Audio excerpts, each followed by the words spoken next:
Hey, what's going on everyone? Hux21 here, back with another Splinterlands video. So we are continuing to make our way through the Rebellion cards, the brand new Rebellion cards. It'll be coming out in a few short days. We are now on the Death Splinter. So we have Death, Life, and then Dragon and Neutral to go. And then I'll touch on the summoners as well. So still a lot of content to get through. I hope you guys have enjoyed the videos. In regards to land, it seems like people want just like a quick little land overview. So I'm very happy to do that, and I will do that. So you can expect that at some point in the near future, probably once I get through these Rebellion cards. So without further ado, let's get into it. So as we've talked about, every Splinter has basically had a 2-mana no attack card that has a lot of health and seems to have an ability at the end that you get at level 10, where you would only benefit from it if it had weapons training. Well, Death has 2 potential weapons training cards, which I think makes it unique. Now this one is more of a traditional no attack card, right? This is kind of a defensive card that brings a supporting amplify. Also adds to redemption, so you know the redemption low health play in Death is clearly still valid. It'll be slightly enhanced. I guess you'll lose the Cursed Slime Ball, so you know a little bit of a trade-off. Cursed Slime Ball is probably better for it than this one is, just given this card's high health. But another decent weapons training card. This one, again, you probably want to put it ahead of your weapons trainer maybe because it's a little more defensive or something like that. You know, just another option, low mana. So think about it. 2, 3, 5, so that's 5. Ziriel is 7. So they did nerf weapons training now where the cap is 3.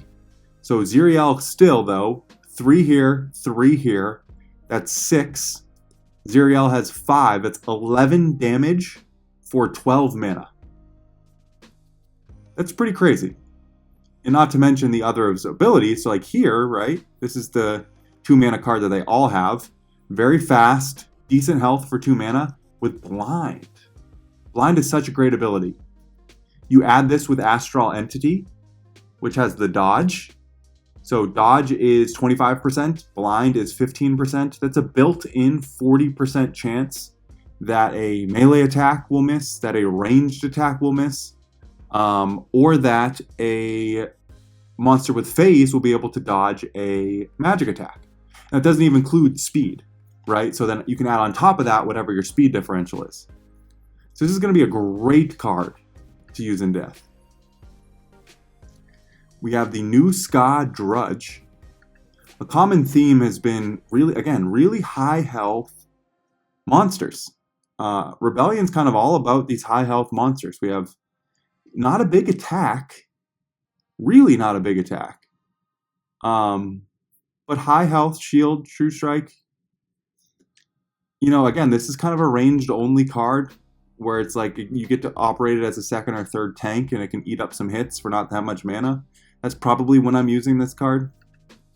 We got a small sneak card. Fenmore Hunter, it does get to 3. Oh, I was about to say it does get to 3, but look at this level 10. So this is level 9. This is a pretty standard build, right? The Void is interesting. I was kind of looking at it, I was like, I wonder why it gets Void, but you can decide at level 10 to give up an attack for Scavenger. Now, Scavenger is a super underrated ability, but the move from 3 attack to 2 attack is a very big move, and I'll tell you why. So, let's take the shield ability, for example. This hits for 2. This would hit for 1. You say, oh, that's only a 1 difference. What do you mean? Well, cards that hit for 4 hit for 2 against shield, and cards that hit for 3 hit for 2. So there's really no difference, you know, when you go up against a shield monster from 4 and 3. But from 3 to 2, you lose a damage. Not to mention, all of a sudden, this gets demoralized, and you're hitting for 1, and now you're doing 0 damage. So the move from 3 to 2 is a pretty sizable one. There is the Warden, in Death, the range card that gives Protect and Amplify, which we'll talk about a little later because it synergizes really well with a card I'm going to show you that got leaked early. But this is going to be an interesting trade-off. Scavenge is a really good ability. I think it's underrated, but the 3 attack is important. So I'll probably get it here to start, and then I'll kind of play and see how important the Scavenge ends up being for this card, and then I'll make that decision to level it up or not. But I like low mana sneak cards. Really, there's some really fun low mana sneak plays, so adding to that. Ooh, we have a range sneak card. So this is what we've kind of talked about. More unique ranged and magic cards for ranged and magic only rule sets. That was something we were missing. I think we added those rule sets in before we truly had the cards to make that happen. But now we're getting some interesting plays. So you can bring out some sneak and totally catch your opponent off guard. 4 damage, 4 speed, good health. We got silence too, so this is going to be a useful card in the no melee rule sets to keep your distance. I really like this card a lot. This is a great card. Next, this is the card. This card is ridiculous. This card needs to be nerfed. I think it will be. So, if you don't know, this is the new ability, Armored Strike. This unit gets an additional melee attack using its armor stat. Key thing here is it's a melee attack, so it operates the same way as other melee attacks. So you got to be in the first position, or you have to have reach, opportunity, or sneak. This card has reach. So think about this. Hits for 2 and hits for 3. 2 separate attacks doing 5 damage in 1 turn. Not to mention, it has rust in gold. It's rust in gold. So it's going to be able to rust, take away 2 shield. This shield, the armor attacks first, hit for 3, hit for 2. And now think about the Warden. So the Warden is the 4 mana archer card. That's a Soulbound War card in Death that has Protect and Inspire. So that'll make this a 3, this a 5. Now all of a sudden it's doing 8 damage. All of that for 4 mana. That is far too much damage for a 4 mana card. If they don't nerf it, fantastic. This is going to be one of the first cards I max out. But I think this needs to be nerfed. Maybe you make this 1 shield. I could see that being slightly more manageable. I think it's the 3 shield that really makes this card over the top. So yeah, that's a fantastic card. Helheim Demon. So this is a card I'm going a little back and forth on. They updated this logo, so it's brown and not green. But I'm going back and forth on this card. So a couple of the positives, right? It is a rare taunt. So we don't have a lot of non-legendary, non-epic taunts. So getting a taunt that you can play in the, I forget what it's called, but the one where you can't play epics and legendaries, or the one where you can't play legendaries, is nice, for sure. It has a lot of health, has shield, good speed, has magic. It's really a tank, though. So some of the good things about magic taunts are you can play them in the back, and that opens up more strategies. You're kind of counting on, at that point, your opponent playing sneak, opportunity, melee attackers to take advantage of the corrosive ward. Because if not, this is going to get obliterated pretty quickly by magic attacks and ranged attacks. It doesn't have defensive tributes other than the corrosive ward.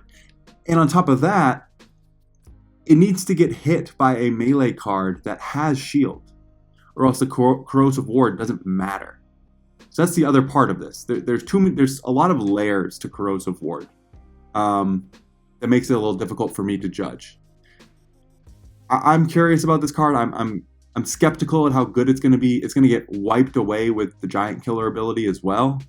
So yeah, I'm skeptical this card's going to be that usable.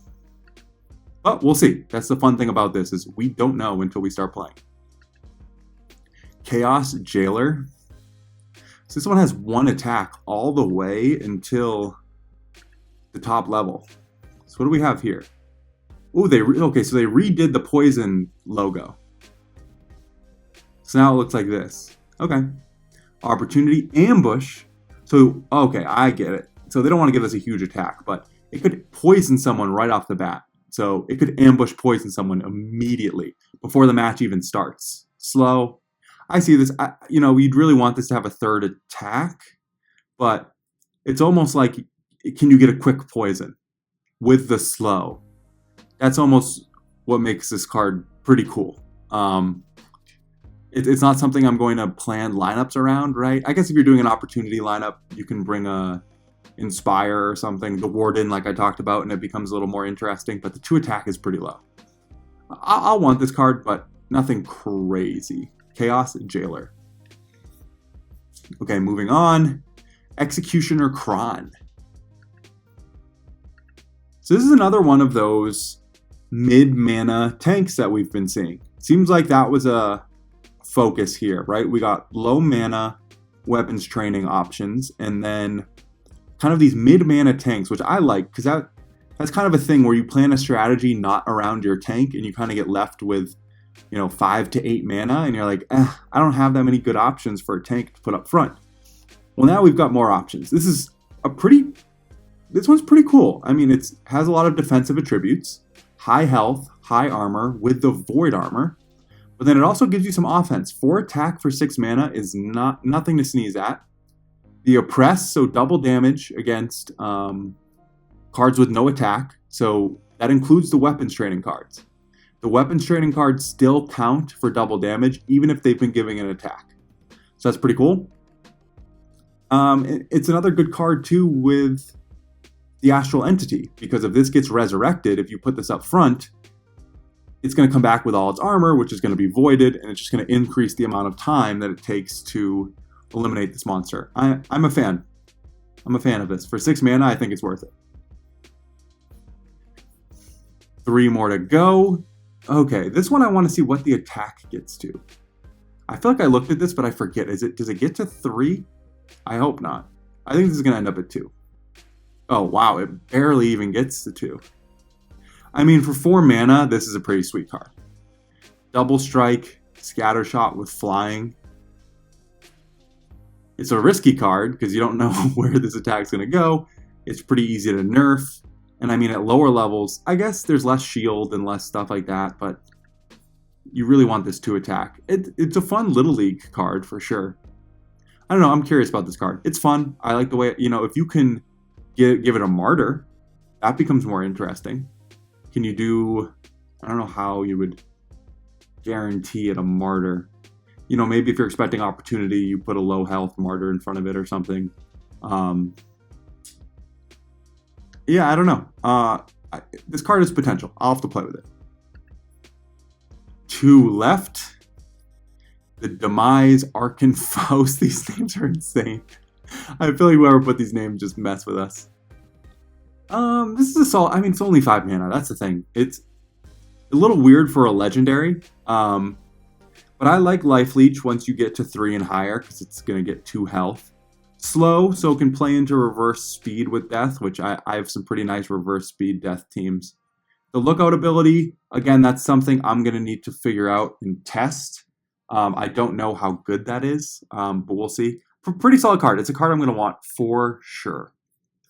And then last, but certainly not least, Barash Kukor. Barash Kukor. I mean, these names are insane. So this is another unique magic type monster, just because it has the 5 damage, but it also has the magic reflect.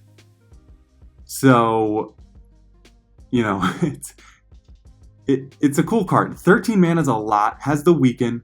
This is what I was talking about. So with that taunt monster, the rare taunt monster, this is going to hit it for 5 times 2. And this has 5 attack the whole way down. And has Fury the whole way down. Do 10 damage. And I'm pretty sure that card has 10 health. So this would eliminate it in one shot. That's why I'm a little skeptical of that taunt monster. This is a good card. 13 mana is very expensive. Does a ton of damage. Magic only, I'm going to like it. It's definitely a risk to be magic reflected, though. It's going to take 3 damage every time it gets magic reflected. I think it might be too expensive. In a 99 mana rule set where you're using Death, it doesn't really matter, right? But it's going to be really hard to get this into lineups, I think. I don't think it's good enough to warrant 13 mana in like a 40 mana match or something like that. But who knows? I could be wrong.